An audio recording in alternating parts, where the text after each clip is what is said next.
तो दोस्तों, एक और नया दिन, एक नया किस्सा, एक नई कहानी। मैं बलजीत परमार आपके सामने अपने न्यूज़ चैनल बलजीत परमार पर व्यू लेके हाजिर हूँ। आज कल हमने बाइकला का किस्सा ख़त्म किया था, डॉन्स का। और आने वाले कुछ दिन हम लगातार अगर हम बाइकला से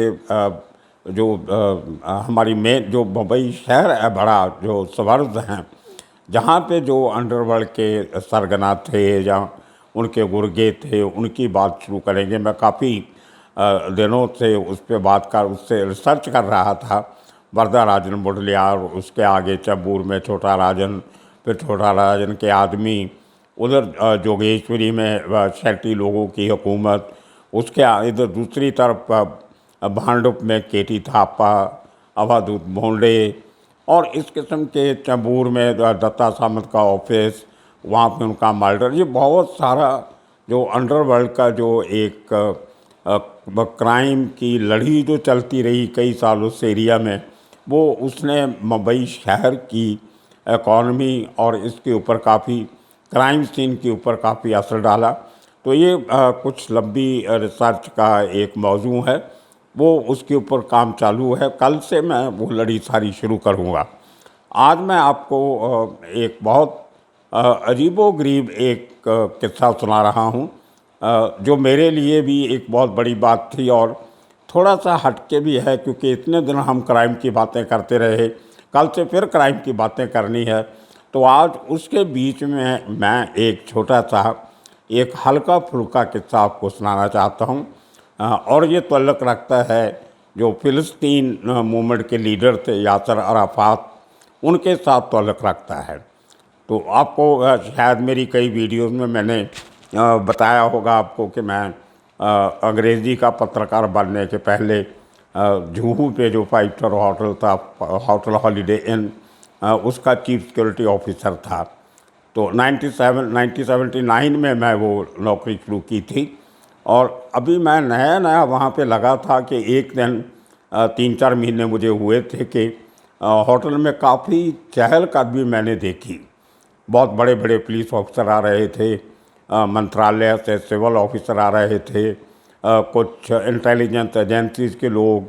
तो काफ़ी सरकारी बत्ती वाली गाड़ियाँ एक आ रही है, एक जा रही है।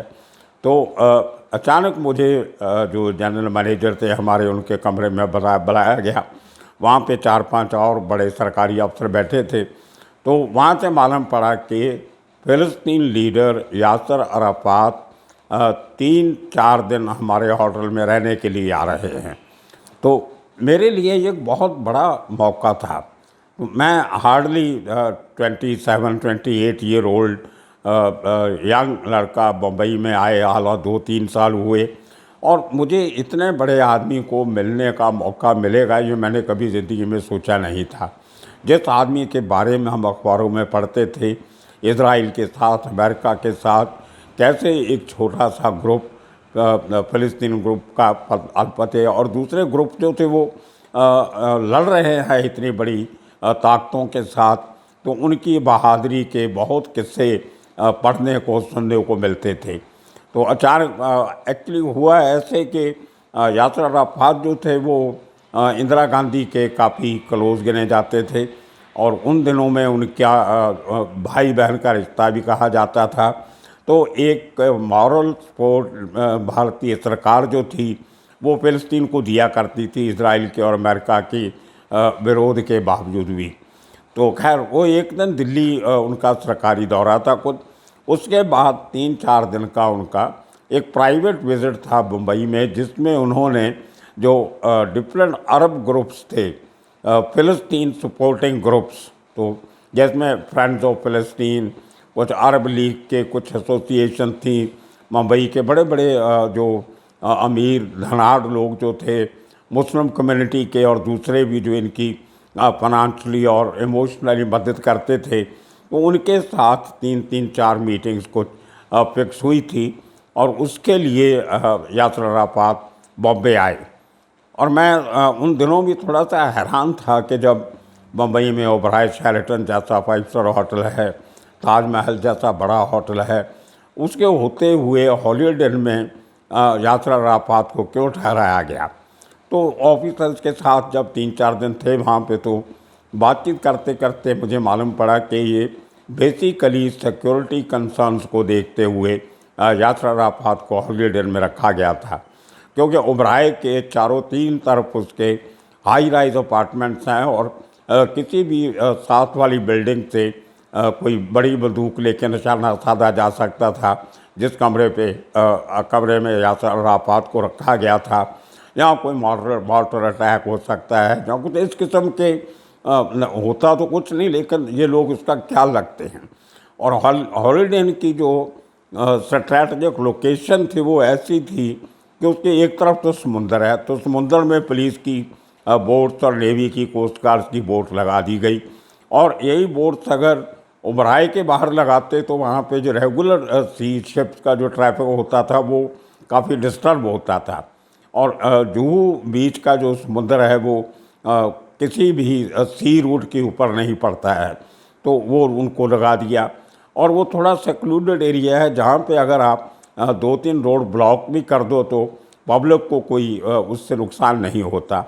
इसी तरह हॉलीडे में जो ज्यूज़ और अमेरिकन टूरिस्ट थे वो कम रहते थे, बहुत कम, जबकि ओबराय में और ताज में अमेरिकन और ज्यूज़ काफ़ी रहते हैं।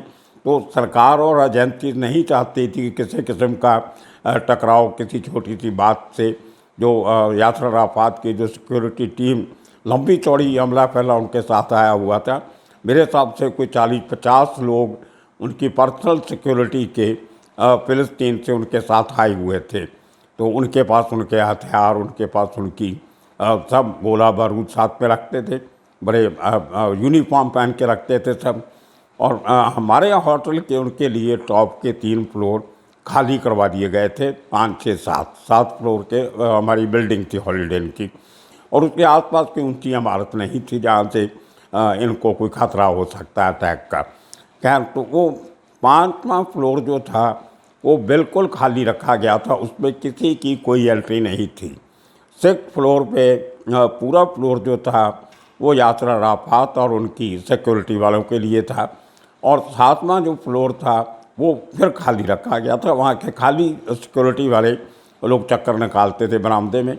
इसी तरह 5वें फ्लोर पे जो सीढ़ियाँ एक तरफ और लिफ्ट का जो पोर्शन था वहाँ पे उनकी पर्सनल सिक्योरिटी, और किसी और को ये तीनों फ्लोर पे जाने की इजाज़त नहीं थी। और मेरे भी तीनों चारों दिन 24 घंटे की ड्यूटी मुझे देनी पड़ी, क्योंकि होटल का जो स्टाफ खाना वाना लेके जाता था उनको सबको मुझे चेक करना पड़ता था, क्योंकि जो यासर अराफात की सिक्योरिटी थी उनको तो पता नहीं था कि ये आदमी वाकई होटल का एम्प्लॉई है या नहीं है। तो हर एक आदमी की शनाख्त मुझे करनी पड़ती थी। और मेरे जो सिक्योरिटी, हमारी होटल की जो सिक्योरिटी थी, हम उनकी अपने तरीके से पहले तलाशी लेते थे, फिर उनका जो खाने का सामान था उनको एक रूम रखा हुआ था फिर फ्लोर पे, उस पर यासर अराफात की सिक्योरिटी वाले रूम के अंदर क्या करते थे पता नहीं, चेक करते होंगे और तो क्या करना उन्होंने, कुछ खा के देखते होंगे या कुछ टेस्टिंग अपने हिसाब से करते होंगे। फिर वहाँ से वो खाना 6th फ्लोर पे यासर अराफात के रूम में ले जाया जाता था।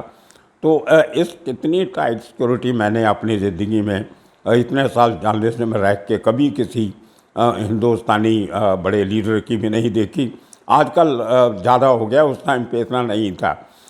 तो खैर, एक दिन मुझे जो पर्सनल उनकी सिक्योरिटी थी वो आदमी मेरे ऑफिस में आया कि आप प्लीज़ नीचे से जो बुक शॉप है वहाँ से कुछ बुक्स लेके ऊपर आइए, तो यासर अराफात ने कुछ किताबें खरीदनी हैं। वो यासर अराफात खुद नीचे दुकान पे जाके वो बुक्स नहीं खरीदना चाहते थे। सिक्योरिटी डेस्क होता है जो ग्राउंड फ्लोर पे बहुत लोगों का आना जाना, बैंक्वेट हॉल, बार, पब, रेस्टोरेंट, कॉफ़ी शॉप, ये सब ग्राउंड फ्लोर पे था।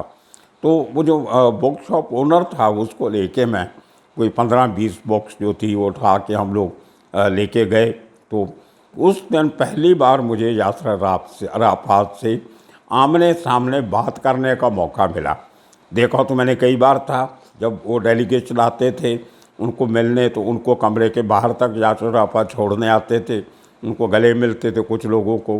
तो देखा बहुत बार था उन 3-4 दिन में, लेकिन बात करने का मौका कभी नहीं मिला था। और मुझे मेरे दिल में एक इच्छा थी कि मैं इतने बड़े आदमी से कुछ मौका मिले तो थोड़ी बहुत बात ज़रूर करूं। तो जब बुक्स लेके हम गए तो उन्होंने हमें बैठने को नहीं कहा। वो अपने बड़े एक कुर्सी व सोफ़ा नुमा कुर्सी में बैठे थे, सामने एक टेबल था और थोड़ी दूर दो कुर्सियां थी। उनके नज़दीक बैठ के मुलाकात के टाइम पे भी उनके नज़दीक किसी को नहीं बैठने दिया जाता था। तो काफ़ी दूर बैठने वाली कुर्सियाँ खाली दो रखते थे, एट अ टाइम दो लोगों को मिलना, ताकि कोई ज़्यादा लोग आके क्राउड उनको किस तरह दबोच नहीं लें और उनकी जान को भी खतरा नहीं हो। तो इतने बड़े प्रिकॉशन लिए जाते थे। खैर, तो हम लोग खड़े थे, मैं और बुक शॉप का ओनर, उसका शायद मनु या मनु ऐसा कुछ नाम था ओनर का, हॉलीडे इन के ग्राउंड फ्लोर पे जो बुक शॉप थी। तो उन्होंने एक किताब करके सब देखी। उनके पीछे जो लास्ट पेज पे लिखा होता है वो थोड़ा थोड़ा पढ़ के देखा। तो अचानक वो एक किताब उनके सामने आई, तो वो पीछे रिलैक्स होकर कुर्सी पे बैठ गए और उसको बड़े ध्यान से देखने लग गए ऐसे।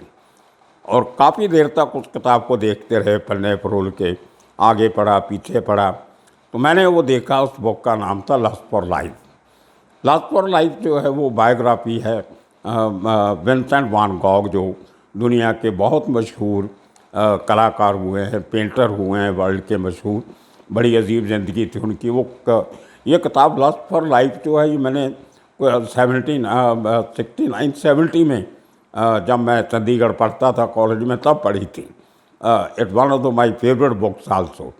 तो उन्होंने वो पढ़ने के बाद थोड़ी देर अपने गार्ड को बोला अपनी भाषा में कि ये बाकी बुक्स ले जाओ, मुझे खाली यही चाहिए। तो मैंने एक मौका देखा, मैंने अपनी तरफ से कि आज बात करने का मौका है, तो मैंने अंग्रेज़ी में बोल दिया कि sir you have made the right choice, it's really a beautiful book to read. वो मेरी तरफ देख के ही, उनको अंग्रेज़ी अंडरस्टैंड कर लेते थे, बोल भी लेते थे, लेकिन प्रेफर करते थे अपने बॉडीगार्ड कम जो इंटरप्रेटर था उसके थ्रू बात करने की। तो बड़ी बड़ी आँखें और थोड़ा सा जैसे आदमी को बराबर नींद नहीं आई होती, कुछ बेनींदापन, आँखों में थोड़ी सी नींद, या तो नेचुरल थी उनकी जाँच, शायद वैसे नींद काम आती होगी कुछ चिंताओं की वजह से, कुछ सिक्योरिटी की वजह से। तो वो देख के अपने बॉडीगार्ड को अपनी भाषा में बोलते हैं और वो मुझे बोलता है कि साहब पूछ रहे हैं कि आपने ये किताब पढ़ी थी, तो इसका सबसे बढ़िया इसमें चैप्टर क्या है और क्या बात आपको अच्छी लगी थी इसमें जो आप इस किताब की तारीफ़ कर रहे हो। तो मैंने उनको अंग्रेज़ी में एक्सप्लेन किया कि इसमें एक चैप्टर है जिस चैप्टर में वान गॉग जो है वो एक जेल की दीवारों पे जो कोयले से और चौक से जो पेंटिंग्स करता है, that's one of the best scene जो मुझे अच्छा लगा। तो वो उन्होंने उसको बताया and he had a good smile और मुझे थैंक यू किया। जैसे हिंदुस्तान में हम हाथ जोड़ के नमस्ते करते हैं, ऐसे हाथ जोड़ के थैंक्स किया। और I was very surprise by his happy reaction. इतना खुश रिएक्शन पहली बार मैंने उस आदमी को टेंशन फ्री देखा, इतने दिनों के बाद इतना रिलैक्स देखा। और उसके बाद जब अगले दिन वो जाने वाले थे होटल छोड़ के, तो जो हम 10-12 लोग जो रोज़ उनको उनका जो रूम था वो साफ़ करने जाते थे, चादर वगैरह चेंज करना या बाथरूम वाशरूम वगैरह की सफाई करनी, वो जो जहाँ अपने जो खाना लेके जाते थे उनको लाइन में लगा के रखा हुआ था फिर फ्लोर पे लिफ्ट के बाहर सबको। तो मैं तो ऊपर था 6th फ्लोर से। तो जब नीचे आए तो उन्होंने एक एक आदमी से हाथ फैलाया, किसी के कंधे पे हाथ लगाया और सबको विश किया अपनी भाषा में, अंग्रेज़ी में भी थोड़ा थोड़ा बोल के कुछ लोगों से। और वो उसके बाद उनके साथ एक ग्रुप फ़ोटो भी खिंचवाई थी। मैंने बहुत तलाश करने की कोशिश की लेकिन मिली नहीं। हॉलीडे का जो हमारा लॉबी में एक फ़ोटोग्राफर हुआ करता था उससे मैंने संपर्क किया, उससे वो फ़ोटोग्राफ उसको मिली नहीं। तो ये एक यासर अराफात, इतना बड़ा दुनिया का लीडर जिसने इतनी बड़ी सल्तनत से पंगे लिए और काफ़ी देर तक, जब तक कि फ़िलिस्तीन को एक अपना इंडिपेंडेंट कंट्री नहीं उनका बन गया, भले ज़्यादा लोगों ने रह के कहना ही किया, but he succeeded in forming a government in Palestine और फ़िलिस्तीन पीपल। ये यासर अराफात की एक पर्सनैलिटी और उनका एक जो मुझे मिलने का मौका मिला ज़िंदगी में, उसके बारे में आपको किस्सा सुनाया। कल को हम बात करेंगे वरदाराजन से शुरू होके और बाकी जो क्रिमिनल थे उस एरिया के, उनकी एक लड़ी 6-7 दिन की कल शुरू करेंगे। तब तक के लिए आप सबका शुक्रिया, धन्यवाद।